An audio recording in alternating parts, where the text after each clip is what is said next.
BJP के लोग, RSS के लोग सामने से नहीं कह सकते, मगर छुपकर बंद कमरों में अंबेडकर जी के संविधान को खत्म करने की कोशिश करते हैं।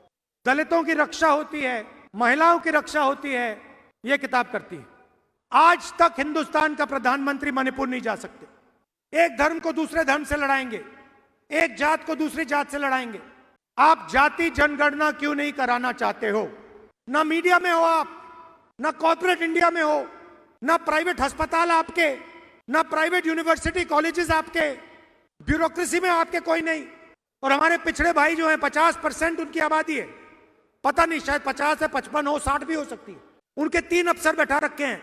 तो अगर आप दलितों, आदिवासियों, पिछड़ों को जोड़ दें तो 100 रुपए में से 6 रुपए 10 पैसे आपके। ये दो विचारधाराओं की लड़ाई है। लड़ाई संविधान की है। नरेंद्र मोदी जी, आप इस संविधान को समझे नहीं हो। इस संविधान में सिर्फ हिंदुस्तान की आवाज नहीं है, इस संविधान में अंबेडकर जी, गांधी जी, फूले जी, बिरसा मुंडा जी, नारायण गुरु जी, बसवना जी, बुद्ध भगवान जी, इन सब की आवाज है। और इसको आप खाली इसलिए कहते हो क्योंकि आपने अपनी जिंदगी में यह किताब कभी नहीं पढ़ी। और बीजेपी के लोग, आरएसएस के लोग सामने से नहीं कह सकते, मगर छुपकर बंद कमरों में अंबेडकर जी के संविधान को खत्म करने की कोशिश करते हैं। विकास होता है, दलितों की रक्षा होती है, महिलाओं की रक्षा होती है, यह किताब करती है। और अगर गरीब लोगों को फायदा हुआ है, मनरेगा हो, भोजन का अधिकार हो, हरी क्रांति हो, सफेद क्रांति हो, इस किताब के बिना नहीं हो सकती थी।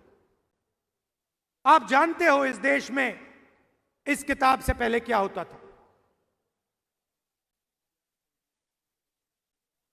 वोट मिलता है आपको, ये जो चुनाव हो रहा है इसी किताब के कारण हो रहा है। नरेंद्र मोदी जी ने 25 लोगों के 16 लाख करोड़ रुपए कर्जा माफ किया है। 25 लोगों का। हिंदुस्तान के सबसे अमीर लोग हैं, उनका 16 लाख करोड़ रुपया कर्जा माफ किया है। इस किताब में कहीं नहीं लिखा, इस किताब में कहीं नहीं लिखा कि 25 लोगों का 16 लाख करोड़ रुपया कर्जा माफ होना चाहिए और किसानों का, मजदूरों का, गरीबों का 1 रुपया नहीं माफ होना चाहिए। कहीं नहीं लिखा इसमें। आपकी सरकार छीनी गई, चोरी की गई। किसने चोरी की? आप क्या सोचते हो? नरेंद्र मोदी जी का उसमें हाथ नहीं था क्या? उनके नेता ने अभी बोला है कि सरकार को गिराने की जो मीटिंग हुई थी उसमें अदानी जी बैठे थे। अदानी जी क्यों बैठे थे राजनीतिक मीटिंग में? क्योंकि वे धारावी चाहते हैं। 1 लाख करोड़ रुपए का फायदा इस सरकार ने अदानी जी को दिलवाया है। किसकी जमीन? आपकी जमीन। किसकी जमीन? गरीबों की जमीन, मजदूरों की जमीन आपसे छीन कर ले जा रहे हैं। कहीं नहीं लिखा संविधान में, कहीं नहीं लिखा है कि आपकी जमीन छीनी जानी चाहिए। हम जमीन अधिग्रहण बिल लाए आपकी जमीन की रक्षा करने के लिए। तो नरेंद्र मोदी जी, बीजेपी के लोग बड़े बड़े भाषण देते हैं और फिर 24 घंटा इसको खत्म करने की कोशिश करते हैं। आज तक हिंदुस्तान का प्रधानमंत्री मणिपुर नहीं जा सकते और ना गए। इतिहास में नहीं हुआ ऐसे कि हमारे प्रधानमंत्री एक प्रदेश में जो जल रहा है 1.5 साल के लिए वहां गए नहीं। एक धर्म को दूसरे धर्म से लड़ाएंगे, एक जात को दूसरी जात से लड़ाएंगे। बांटने का काम करेंगे और धन 20-25 लोगों के हवाले करेंगे। देश में बेरोजगारी है, महंगाई बढ़ती जा रही है, अदानी को, अंबानी को कोई नुकसान नहीं हो रहा, उनका धन बढ़ता जा रहा है। एयरपोर्ट मिल गए, पोर्ट्स मिल गए, सड़कें मिल गई, अब धारा भी दिया जा रहा है। नुकसान आपका है, नुकसान सोयाबीन के किसान का है, नुकसान मजदूर का है, नुकसान बेरोजगार युवा का है। और आप लोग देखते रहते हो, आपके आंखों के सामने हो रहा है और आप देखते रहते हो। धारा भी आपके आंखों के सामने छीनी जा रही है। 1 लाख करोड़ रुपए, 70,000 करोड़ रुपए में हमने हिंदुस्तान के हर एक किसान का कर्जा माफ कर दिया था। 70,000 करोड़ रुपए में हिंदुस्तान के हर किसान का कर्जा माफ कर दिया। उतना पैसा अदानी को सिर्फ मुंबई में दिया जा रहा है।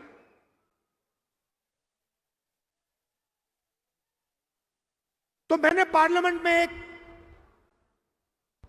बात साफ कर दी। मैंने सवाल पूछा नरेंद्र मोदी से, नरेंद्र मोदी जी, आप जाति जनगणना क्यों नहीं कराना चाहते हो? पार्लियामेंट में उनके सामने पूछा मैंने। और आज मैं थोड़ा सा आपको जाति जनगणना के बारे में समझाना चाहता हूं। भाइयों और बहनों, देश में 15% दलित आबादी है, 8% आदिवासी हैं, 50% कम से कम पिछड़ा वर्ग है और 15% माइनॉरिटी है। कितना होता है?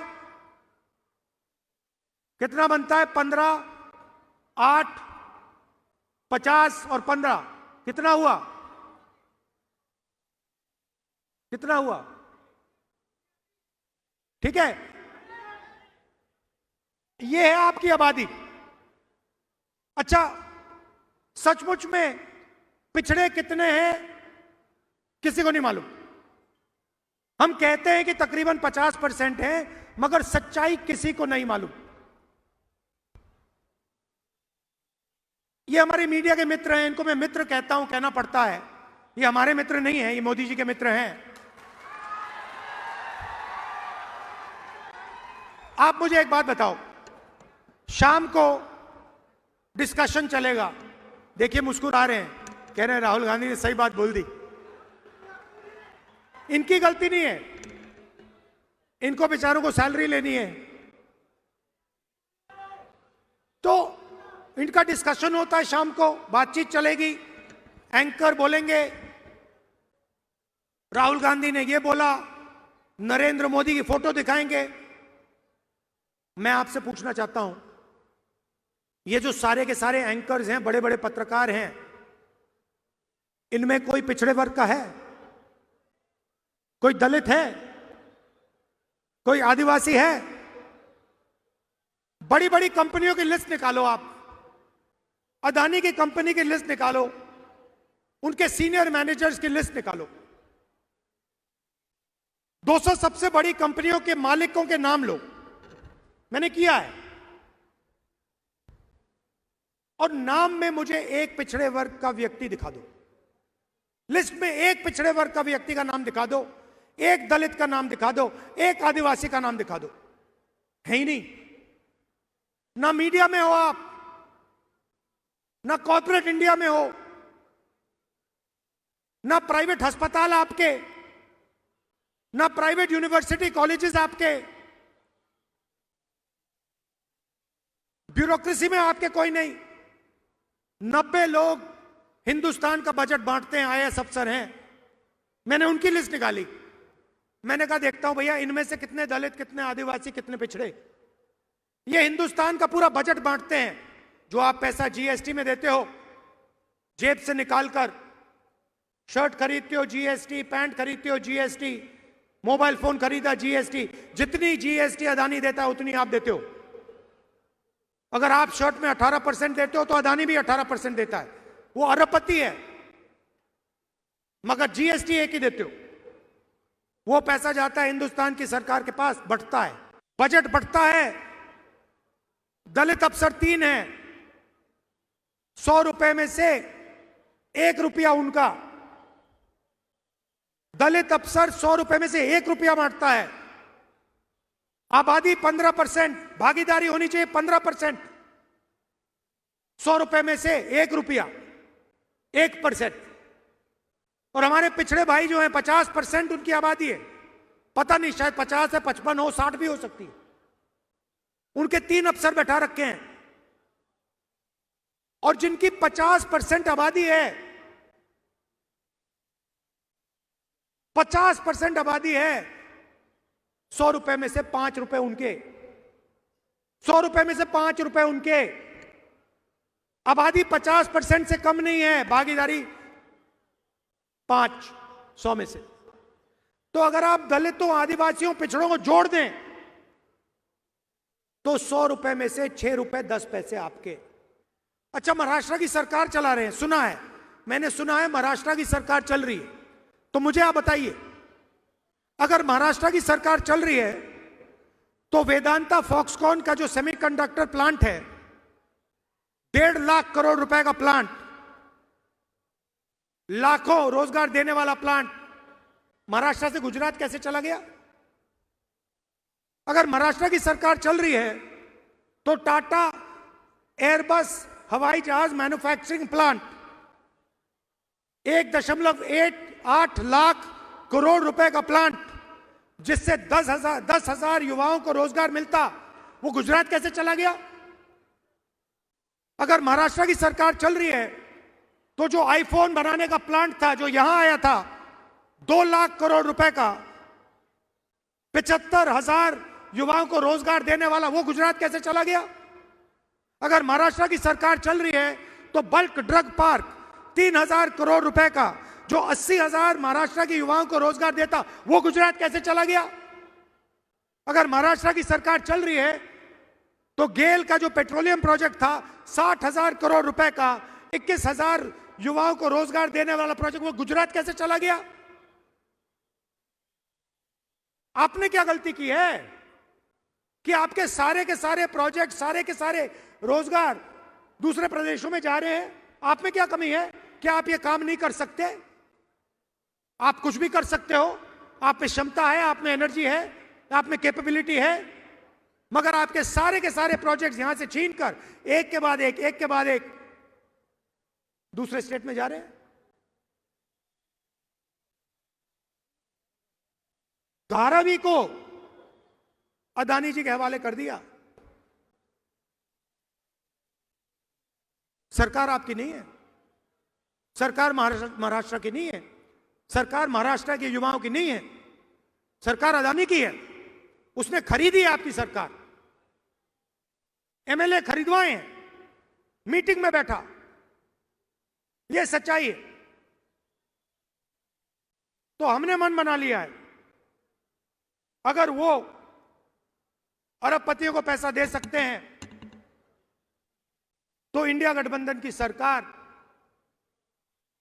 महाराष्ट्र के किसानों को, युवाओं को, मजदूरों को पैसा दे सकती है। हमें मालूम है कैसे करना है। तो सरकार आने के एकदम बाद महिलाओं से कहना चाहता हूं, शुरुआत आपसे होगी। पहले तारीख हर महीना आपके बैंक अकाउंट में खटाखट 3,000 रुपए अंदर, 3,000 रुपए अंदर। दिसंबर, जनवरी, फरवरी, मार्च, अप्रैल में आप उठोगी, सुबह उठोगी, बैंक अकाउंट देखोगी, चेक करोगी, 3,000 रुपए अंदर। और उसके बाद अगर आप दुकान जाना चाहती हो बस में, तो जब आप बस के अंदर जाएंगे आपको पता लगेगा कि इंडिया गठबंधन की सरकार ने आपका बस टिकट फ्री में कर दिया है और आपको पूरे महाराष्ट्र में घूमने के लिए 1 रुपया नहीं देना पड़ेगा। बस में आप फ्री में घूमेंगी और हर सुबह 3,000 रुपए आपके बैंक अकाउंट में मिलेगा हर महीने। अब हमारे किसान भाई कहेंगे, राहुल जी ये क्या किया आपने महिलाओं का बस टिकट फ्री कर दिया और उनके बैंक अकाउंट में 3,000 रुपए हर महीने डाल रहे हो। हमारा क्या होगा मैं आपको बताता हूं। महाराष्ट्र के किसानों का 3 लाख रुपए तक का कर्जा माफ होगा और यहां हमारे सोयाबीन के किसान हैं, बाकी महाराष्ट्र में कपास धान के किसान हैं। आपको सही एमएसपी मिलेगी, सही दाम मिलेगा आपकी मेहनत के लिए। कास्ट सेंसस की मैंने बात की, जाति जनगणना से यह पता लग जाएगा दलित कितने, आदिवासी कितने, पिछड़े कितने, भागीदारी कितनी है पता लग जाएगी। हर संस्था में हम पता लगाएंगे दलित कितने, आदिवासी कितने, पिछड़े कितने, और आपको पता लग जाएगा आपकी भागीदारी कितनी है। पार्लियामेंट में मैंने साफ बोल दिया, महाराष्ट्र में भी कराएंगे। पार्लियामेंट में नेशनल सेंसस कराएंगे, कास्ट सेंसस। मैंने मोदी जी के सामने बोला, मोदी जी अगर आप नहीं करोगे तो हम जाति जनगणना लोकसभा में, राज्यसभा में करा के दिखाएंगे। और ये जो 50% की दीवार बना रखी है कि रिजर्वेशन 50% से ज्यादा नहीं होगा, इस दीवार को भी लोकसभा में, राज्यसभा में कांग्रेस पार्टी इंडिया गठबंधन तोड़ के परे करेगी। कैसे नहीं होगा 50% से ज्यादा रिजर्वेशन? हम करवा के दिखाएंगे 50% से ज्यादा रिजर्वेशन। आपकी आबादी 90% है,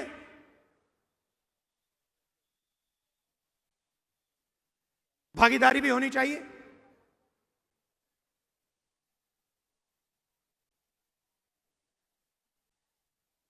गरीब लोगों को सबसे ज्यादा कष्ट